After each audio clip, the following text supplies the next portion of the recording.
डरावनी कहानियाँ खून की प्यास पार्ट 2।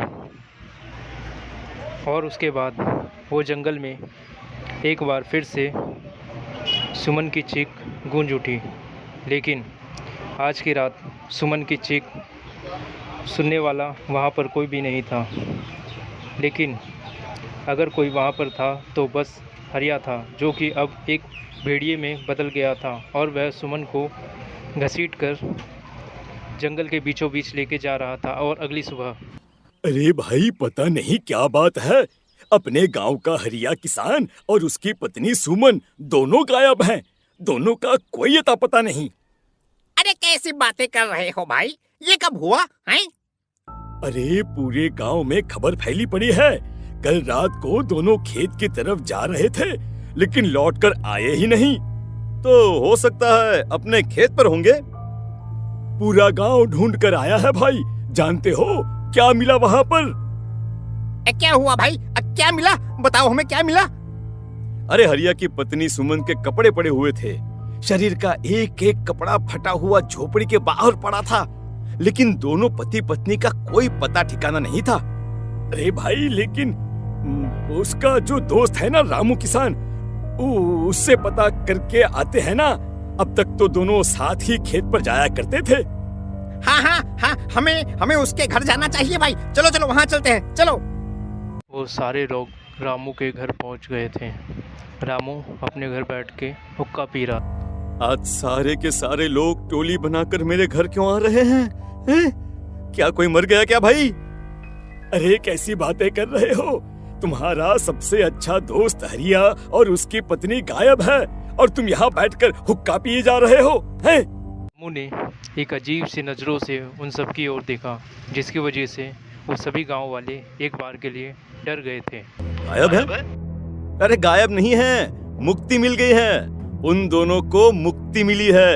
इस दुनिया में आकर हर इंसान पाप करता है और उसे उसके पापों के लिए मुक्ति मिलना बहुत जरूरी है। अरे ये कैसी बहकी बहकी बातें कर रहे हो भाई हैं? और इसका चेहरा अजीब सा क्यों लग रहा है? लगता है दोस्त के मरने का गम बैठ गया है। पागल हो गया है शायद ये पागल। ये बात सुनकर रामू चीख कर जोर से चिल्लाकर एक बात कहता है। पागल मैं नहीं हूँ, पागल तुम सब हो। और ये शैतानी जंगल अब तुम में से किसी को नहीं छोड़ने वाला, सबको खा जाएगा। याद रखना मेरी बात। शैतानी जंगल? कैसा शैतानी जंगल? लगता है रामू पागल हो चुका है। हमें यहाँ से चलना चाहिए भाई। चलो चलो चलो। तभी रामू की पत्नी वहाँ आती है। नहीं, आप लोग इनकी बात का बुरा मत मानिए। 2 दिन पहले हरिया के साथ खेत पर गए थे। जब से वहाँ से आए हैं तब से ऐसी ही बातें कर रहे हैं। भगवान जाने ऐसा क्या देख लिया उन्होंने, खेत में कुछ भी बड़बड़ाते रहते हैं। लेकिन गांव के लोगों ने कमला की कोई बात नहीं सुनी और वह वहाँ से चले गए। रात ढलने लगी थी। उसी समय अचानक से रामू को किसी ने धीरे से आवाज़ दी। आ जाओ, मैं तुम्हारा इंतजार कर रहा हूँ। और सुनो, अपनी पत्नी को साथ लेकर आना, नहीं तो काम अधूरा रह जाएगा। ये आवाज़ सुनते ही रामू के चेहरे पर शैतानी मुस्कुराहट आ जाती है और वह धीरे से अपने घर की ओर चलता है। क्या हुआ? तबीयत ठीक है ना अब आपकी? मैं तुझे अपने साथ खेत पर ले जाने आया हूँ, चल। मैं तुम्हारे साथ कहीं नहीं जाने वाली। मुन्ना गहरी नींद में सो रहा है और उसे अकेला छोड़कर मैं तुम्हारे साथ खेत पर नहीं आ सकती। वैसे भी तुम्हारे उन खेतों में भगवान जाने कौन सा राक्षस घूम रहा है, मुझे तो डर लगता है। रामू गुस्से में दांत पीसता हुआ अपनी झोपड़ी से बाहर आ जाता है और कमला अपने बच्चे के साथ सो रही होती है। तभी एक साया उसके घर के ऊपर मंडराता है और वही धुन सुनाई देती है जो रामू के फ़ोन में बजा करता था।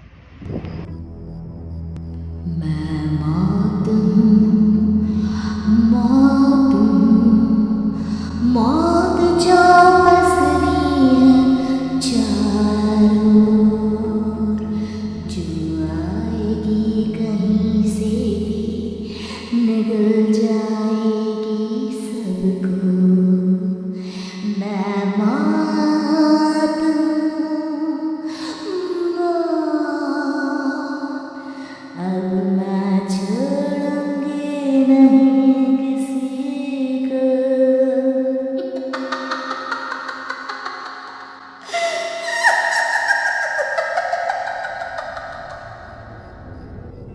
आवाज़ सुनकर रामू की पत्नी कमला की आंखें खुल जाती हैं और वह उठकर देखती है तो उसका बच्चा अपनी जगह पे नहीं है। वह दौड़कर भाग के बाहर जाती है और देखती है कि उसके पति ने झोपड़ी के बाहर एक पेड़ से उसके बच्चे को उल्टा लटका रखा है और उसके नीचे एक शैतान सा दिखने वाला व्यक्ति आग जलाकर खड़ा है। छोड़ दो मेरे बच्चे को। अरे क्या कर रहे हो तुम? शर्म नहीं आती तुम्हें अपने ही बच्चे को इस तरह मौत के हवाले करते हुए? अपना बच्चा? किसने कहा ये मेरा बच्चा है? अरे ये तो उस रामू की औलाद है, इस गांव के किसान रामू की, और मेरी दुश्मनी इस गांव के हर इंसान के साथ है। क्या कैसी बात कर रहे हो तुम? और ये औरत कौन है? ये मेरे बच्चे को खा जाएगी। उस साये ने डरावनी से दिखने वाली औरत का रूप धारण कर लिया। उसकी दोनों आंखों से आग निकल रहा था। सही पहचाना तूने, मैं तेरे बच्चे को खा जाऊंगी। अगर तू अपनी इस हैवान पति रामू के साथ जंगल नहीं आई तो मैं तेरे बच्चे को खा जाऊंगी। लेकिन क्यों? आखिर क्या चाहती हो तुम मुझसे? मुझे जंगल क्यों ले जाना चाहती हो? औरत बुरी तरह से ठहाके मार मार कर जोर जोर से हंसने लगी और साथ में रामू भी। ये तो तुझे वहाँ चलने के बाद ही पता चलेगा ना। अगर तू नहीं आई तो थोड़ी देर में तेरा ये बच्चा आग में जलकर मर जाएगा। चल जल्दी। नहीं मेरे बच्चे को छोड़ दो। तुम जहाँ कहोगे मैं तुम्हारे साथ चलने के लिए तैयार हूँ। और उसके बाद उस बच्चे को झोपड़ी में लिटाकर वो साया आगे आगे और रामू और उसकी पत्नी दोनों पीछे पीछे साथ में चल रहे थे। जंगल में पहुंचने के बाद कितनी खूबसूरत हो तुम। आज की रात बस तुम और मैं एक दूसरे के साथ रहेंगे। मुझे तुमसे बहुत डर लग रहा है। तुम्हें क्या हो गया है? तुम तो बिल्कुल ठीक थे। वो होगा जो हमारे बीच होना चाहिए। तो आओ अपने आप को मेरे हवाले कर दो। कमला ने डर की वजह से अपनी दोनों आंखें कस की बंद कर ली थी और रामू ने गुस्से में आकर उससे चिल्लाकर आंखें खोलो अपनी और मेरी तरफ देखो। कमला ने जैसे ही अपनी आंखें खोली उसने देखा रामू एक खतरनाक शैतान हैवान में बदल चुका था। कौन हो तुम? जाने दो मुझे। क्या चाहते हो मुझसे? वही जो एक आदमी एक औरत से चाहता है।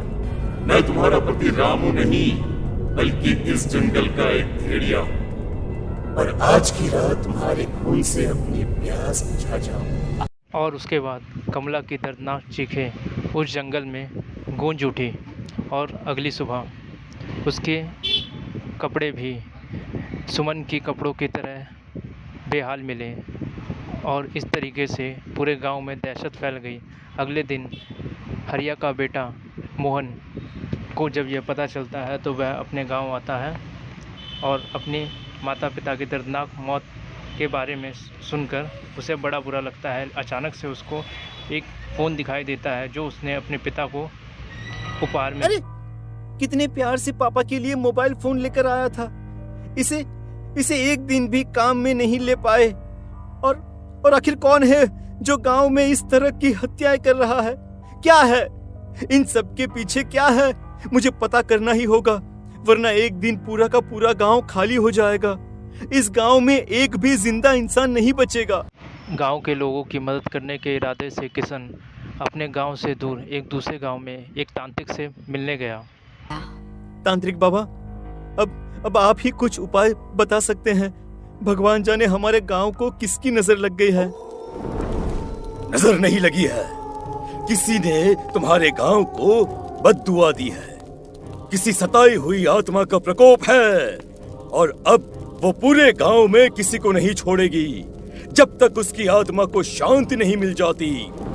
अरे लेकिन ऐसा कौन है बाबा? किसकी आत्मा है और कैसे मिलेगी उसे शांति? मौत है, मौत कहीं से भी आएगी और सबको निगल जाएगी।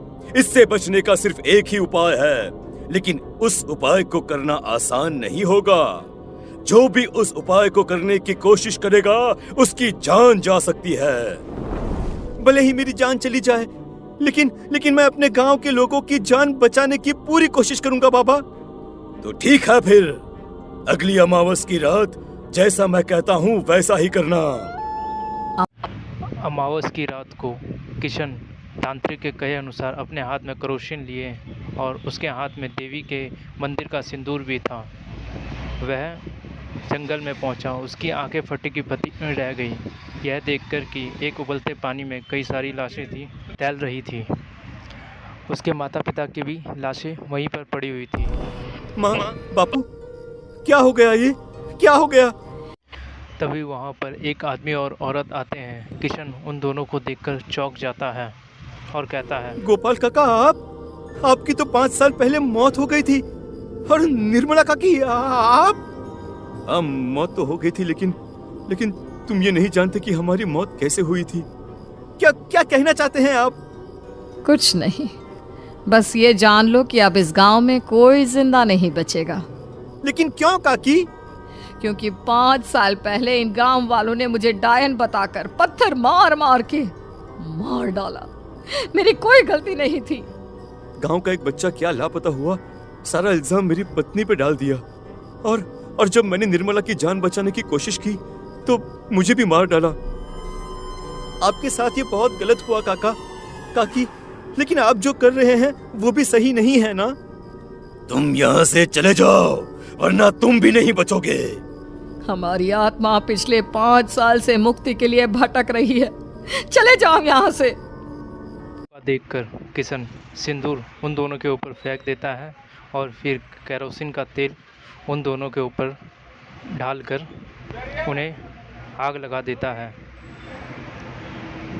और फिर वहाँ पर पड़ी अपनी माता पिता की लाशों को अंतिम संस्कार करता है और सभी लाशों का अंतिम संस्कार करके अपने घर चला जाता है। लेकिन वह इस बात से अनजान था कि खून अभी भी